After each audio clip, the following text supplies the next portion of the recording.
तर hello guys, आज होता मंगळवार. मंगळवार म्हणजे बाजाराचा दिवस. तर मम्मी म्हणे, "चाल रे पोट्ट्या," म्हणे, "बाजारामध्ये." म्हणलो, "हो चालो मम्मी," म्हणलो. जसं मग बाजारात गेलो तर पाहिलं तर पुरं हिरव्या हिरव्याच भाज्या दिसत होते. मुळा, पालकची भाजी, मेथीची भाजी, राईची भाजी. म्हणलं बापा, पाहून एवढं तर मन एवढं खुश झालं. म्हणलं किती टेस्टी बनणार. मग ट्रॅक्टरवाला बिसात फसून गेला. मग सगळे लोक त्याला म्हणत होते, ट्रॅक्टर काढ, ट्रॅक्टर काढ. मग बांगडेवाली आई दिसली. म्हणे, "घेणार बाबू," म्हणे, "बांगडा." मी म्हणलं, "आई लग्न छोवाचे आहे, मग आता कुठून बांगडा घेऊ?" मग दिसला साधा मटनवाला. आता साधं मटण म्हणजे आपलं फन्नस का बनते यार, फन्नसची भाजी रावस मटणावानी. भाऊ बी मस्त मटणासारखे काटत होता पिसं गच.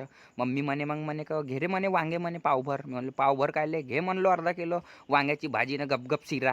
आणि मग दिसला शिंगाडेवाला. भाऊ म्हणलो कितीचे किती आहात म्हणे, 20चे 25. म्हणलो 25चे 30 दे म्हणलो. तर तो बी हसत होता आणि घेऊन जाय म्हणते.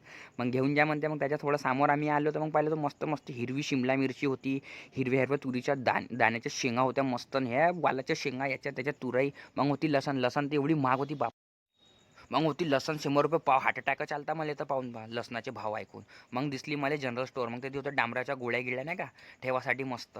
मग थोडंसं मग अजून सामान घेऊन पाहिलं तो चाकू होता काटासाठी. आता काय काटू माहीत नाही. मग चाय छाननी की दिसली होती ते तीन. मग मस्त प्लेटा होत्या प्लॅस्टिकच्या सुंदर सुंदर मस्त डिस्पोजलचे लहान लहान डब्बे. हे चिमटा होता पकडासाठी गरमागरम.